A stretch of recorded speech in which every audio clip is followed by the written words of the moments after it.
Hello students, class 8. Once again I am here. Today I am telling you the video third of the chapter. Next video, जैसे कि state crease की अगर हम बात करें, seize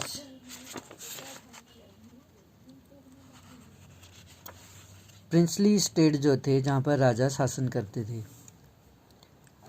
आज़ादी के बाद बहुत सारे ऐसे प्रिंसली स्टेट थे जहाँ पर राजा शासन करते थे। उन राजाओं को हटाया गया और एग्री किया गया टू मर्ज, वो भारत में शामिल हो जाए क्योंकि भारत आज़ाद हो चुका। और यहाँ तो पाकिस्तान और was defeated, but many of these state, बहुत सारे ऐसे स्टेट प्रशासनिक यूनिट पर 31 अक्टूबर 1950 तक ऐसे ही रही। Has the category earth while princely state for the period 1947 से 18 अक्टूबर 1956 तक बहुत सारे प्रिंसली स्टेट रहे। प्लानिंग की अगर हम बात करें, इंडिया की प्लानिंग की, तो हम देखते हैं lifting Indians out of poverty and building some modern technical and industrial base were among the major objective of new nation.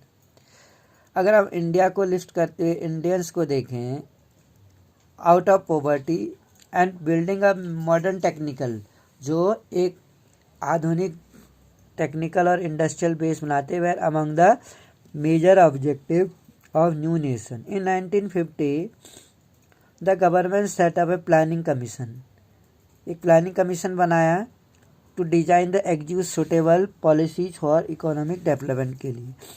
There was a broad agreement था ऑन व्हाट वाज कॉल्ड, जिसको हम mix economy बोलते हैं, यानी मिश्रित अर्थव्यवस्था। Both the state and the private sector would play important and complementary role.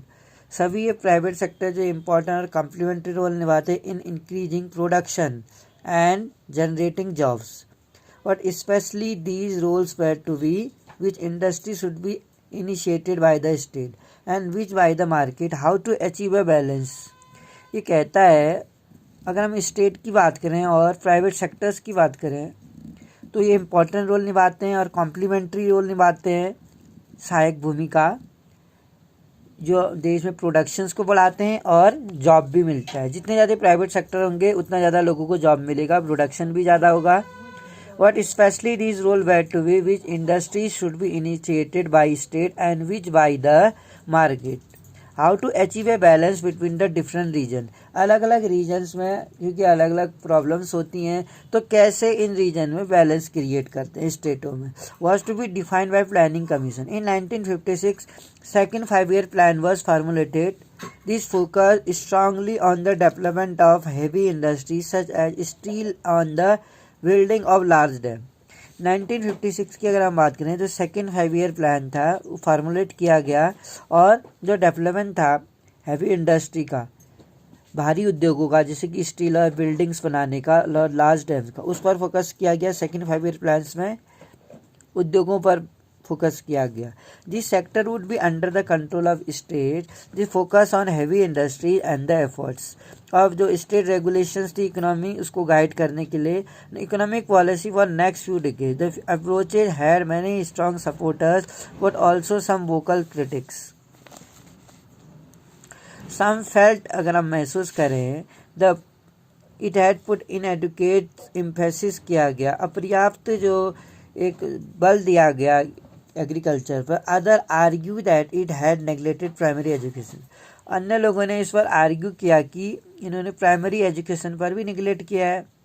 Still other believed, अन्य लोगों ने ये यकीन किया कि it had not taken account of environment implications किए गए इकोनॉमिक पॉलिसीज पर। एज महात्मा गांधी के फॉलोवर के रूप में जो मीराबेन थी, उन्होंने कुछ लिखा है 1949 में, साइंस एंड मशीनरी के बारे में लिखा उन्होंने, and may beget huge return for a time but ultimately wit come to desolation. We have got to study nature balance के बारे में अगर हम देखें, we have got to study nature balance, जो लॉ कहता है डेवलप अवर lives, जो हमारी लाइफ को भी डेवलप करता है। If we are to survive, यदि हमें सर्वाइव करना है फिजिकली और हेल्थी एंड मोरली, तो डिसेंट स्पेसीज हमें करनी चाहिए।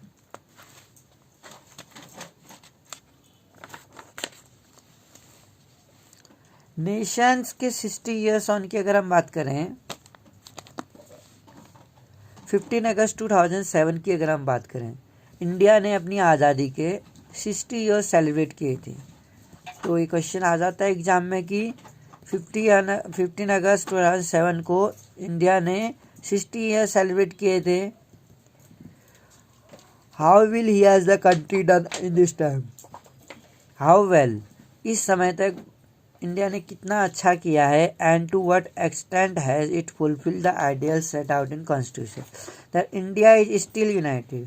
इंडिया को अगर हम देखें अभी भी हम यूनाइटेड देखते हैं उसे, and that is still democratic, और डेमोक्रेटिक भी है, और जो अचीवमेंट्स हैं इसकी we might justify by proud of.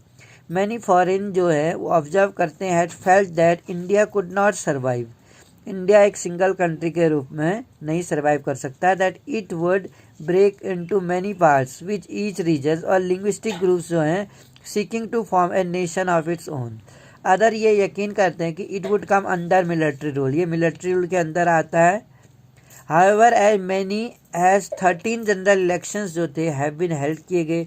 आज़ादी के बाद से अभी तक 13 जनरल इलेक्शन हुए हैं भारत में, as well as 100 of states local election, 100 से ज़्यादा लोकल और स्टेट इलेक्शंस हुए हैं। There is a free press as well as an independent judiciary, एक फ्री प्रेस भी है, में मीडिया को फ्रीडम मिली हुई है, और एक इंडिपेंडेंट जुडिशरी है। Finally the fact people speak different language, अगर हम देखते हैं जो पीपल हैं वो डिफरेंट लैंग्वेज बोलते हैं। ऑन प्रैक्टिस डिफरेंट फेट्स हैं उनके, has not come in the way of national unity, जो नेशनल यूनिटी के आड़े नहीं आते। लोग अलग अलग भाषाएं भले ही बोलते हो, लेकिन ये नेशनल यूनिटी इससे प्रोवाइड नहीं होती हैं, फिर भी लोग यूनाइटेड रहते हैं। यूनिटी है, फ्रीडम है, इक्वलिटी है।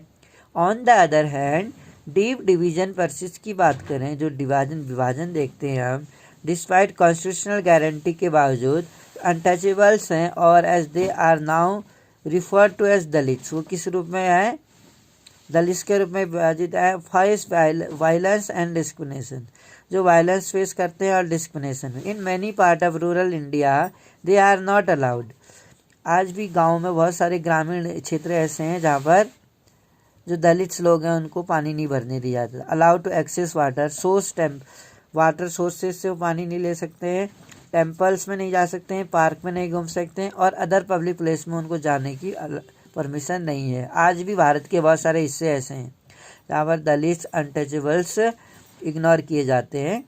And despite the secular ideal, जो सेकुलर है जहाँ पर किसी धर्म को हम ज़्यादा प्रेफरेंस नहीं देते हैं, enshrine in the constitution, constitution में जो मौजूद है, there have been clashes between different religion group, एक क्लासेस दिखता है अलग अलग ग्रुप जो है स्टेट्स में। अब ऑल एज मैनी ऑब्जर्वर्स जो हैं हैव नोटेड, उन्होंने ये नोट किया है, the gulf between rich and poor, जो रिच एंड पुअर के में गल्फ है, as grown over the year, वो क्या है, ग्रोन हुआ है आने वाले वर्षों में। सम पार्ट ऑफ इंडिया में some group of Indians have benefited, Bharat के कुछ हिस्सों में कुछ ग्रुप ऐसे हैं, समूह ऐसे हैं जिनको इससे लाभ मिला है।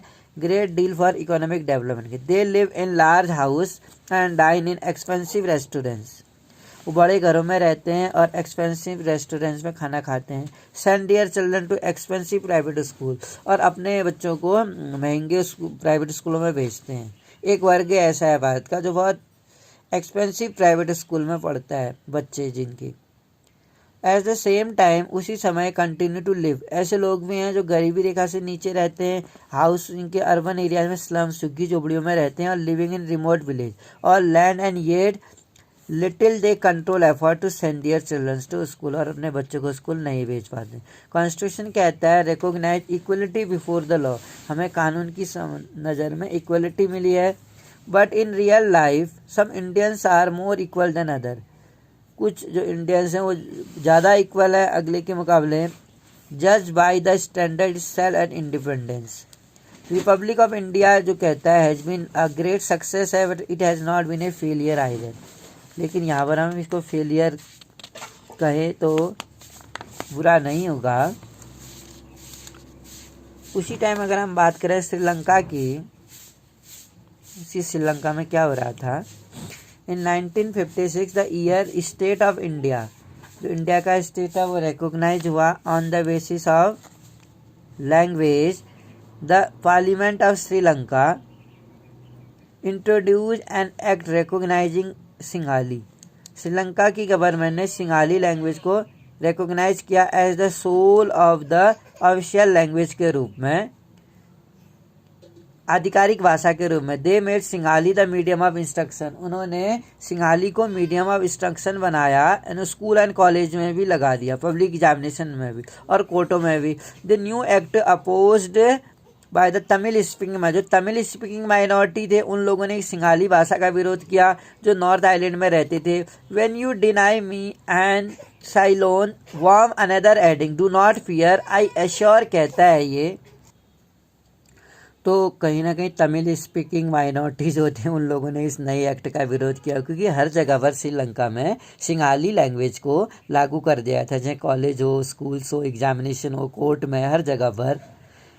तो इस तरह से जो लैंग्वेज थे, माई लैंग्वेज, तमिल एमपी कहते हैं, यू डिनाई मी एवरीथिंग, क्या आप मुझे डिनाई करते हैं, हर चीज़ से मना करते हैं। You are hoping for divided Ceylon, Ceylon को तुम बांटना चाहते, वार्म अनदर एडिंग्स do not fear I assure you, मैं तुम्हें भरोसा दिलाता हूँ, will have a divided government did not change it mind and instead on the act being pass. Two torn littles की अगर हम बात करें, bleeding state might yet arise out of little state. Several decades तक अगर हम बात करते हैं, now civil war has raged in Sri Lanka, जो सेवरल डिकेड्स तक हम बात करें, कई शताब्दियों तक जो सिविल वॉर हुआ श्रीलंका में, इसीलिए सिंगाली कम्युनिटी और जो तमिल स्पीकिंग थे उन लोगों में कंट्रोवर्सियाँ हो गई थी, क्योंकि उन्होंने सिंगाली जो मेजॉरिटी में थे उन्होंने अपनी भाषा को एक आधिकारिक भाषा लागू कर दिया गया था और श्रीलंकन तमिल को प्रेफरेंस कम दिया था। Sri Lanka whose roots lied in imposition of Sinhala language on the Tamil speaking minority, तो तमिल स्पीकिंग तो माइनॉरिटी में आते थे वो और सिंगाली मेजॉरिटी में थी। And another south Asian countries की अगर हम बात करें, Pakistan was divided, Pakistan divided किया गया into two when the Bengali speakers of easy felt that their language was being suppress. जब उन्हें ये लगा, पाकिस्तान भी डिवाइडेड हो गया टू में, जब बंगाली स्पीकिंग को ये लगा, ईजी फेल्ट दैट ये लैंग्वेज वाज बीइंग, उनकी भाषा को क्या किया गया, सप्रेस, कुचला जा रहा है। By contrast India has manage, India ने जो मैनेज किया था to survive as a single nation, in part because the mainly many regional languages जो थे वेर गिवन फ्रीडम, जो रीजनल लैंग्वेज थी उनको फ्रीडम दी गई उनको फ्लोरिश करने के लिए। हैड हिंदी बिन इम्पोज, क्या हिंदी को साउथ इंडिया में लागू किया जाना चाहिए था, क्योंकि वो नॉन हिंदी स्पीकिंग स्टेट थे और हिंदी वो बोल समझ नहीं सकते थे। तो कहीं ना कहीं उन्होंने इंडिया को डिवाइडेड करने की धमकी दे डाली थी उस समय पे। Survive single nation in part because many regional language होते गिवन फ्रीडम, इसलिए भाई सारी रीजनल लैंग्वेज को फ्रीडम दी गई। Had Hindi been impose in the way the Urdu was impose on east Pakistan, से ईस्ट पाकिस्तान में उर्दू इम्पोज की गई और सिंगाली ऑन नॉर्थन श्रीलंका पर। India too might have seen civil war, India की अगर हम बात करें टू माइट हैव सीन, यहाँ पर भी हम सिविल वॉर देख सकते हैं एंड फ्रेगमेंटेशन, विखंडन देख सकते हैं। Contrary to the fears of Jawaharlal Sardar Patel linguistic state बनाना चाहते थे and state have not eaten the unity of India, rather they have developed the unity only. Linguistic group has been content होगा to live as a parts of the call India, जिसको हम India बोलते हैं। तो यहाँ पर अगर हम यूनिटी की बात करें, इंडिया में जो जवाहरलाल नेहरू थे, सरदार पटेल थे, have not eastern in the unity है, इटन जो यूनिटी ऑफ इंडिया थी इससे कोई फर्क नहीं पड़ा लिंग्विस्टिक स्टेट से, rather they have deepen the, इसके बाद इससे मतलब फ्रेगमेंटेशन नहीं हुआ इंडिया का। यहाँ पर कई सारी भाषाएं तो थी, भाषाएं होने के बाद भी इंडिया का विभाजन थोड़ी हुआ, यूनाइटेड हुआ। हाँ, भाषा के आधार पर राज्य जरूर बन गए, पंजाब और जैसे पंजाब और हरियाणा है, महाराष्ट्र और गुजरात है और आंध्र प्रदेश है भाषा के आधार पर, तो स्टेट तो बने थे, ठीक है, लेकिन फ्रेगमेंटेशन नहीं हुआ। तो in this way in this chapter we able to continue कि धीरे धीरे से पहले से इंडिया में बिगिनिंग टाइम में केवल 14 स्टेट्स थे, तो 14 स्टेट से धीरे धीरे वो भाषा के आधार पर उनका डिवीज़न होता गया और फाइनली हम देख सकते हैं इन मैपों में कि हमारे पास at the present time 28 states हैं, 29 भी नहीं है अब, क्योंकि पहले 29 थे। तो गंजन गवर्नमेंट ने जम्मू कश्मीर को स्टेट का दर्जा लेके उसको यूनियन टेरिटरीज यानी लद्दाख और जम्मू को यूनियन टेरिटरीज डिक्लेयर कर दिया है, जैसा कि हम जानते हैं। तो बहुत सारे लिंग्विस्टिक स्टेट हैं जहाँ पर अलग अलग भाषाएं बोली जाती हैं। आप देख सकते हैं, you can see in the map that people speak different language in different part of the states. और यहाँ पर प्रिंसली स्टेट भी दिखाए गए जहाँ पर राजाओं का शासन था, तो आज़ादी के बाद भी तो किसी न किसी तरह से ब्रिटिश इंडिया भी दिखाया गया इसमें। तो भाषा के आधार पर किस तरह से स्टेट का डिवीजन हुआ हम समझ सकते हैं। Thank you for listening.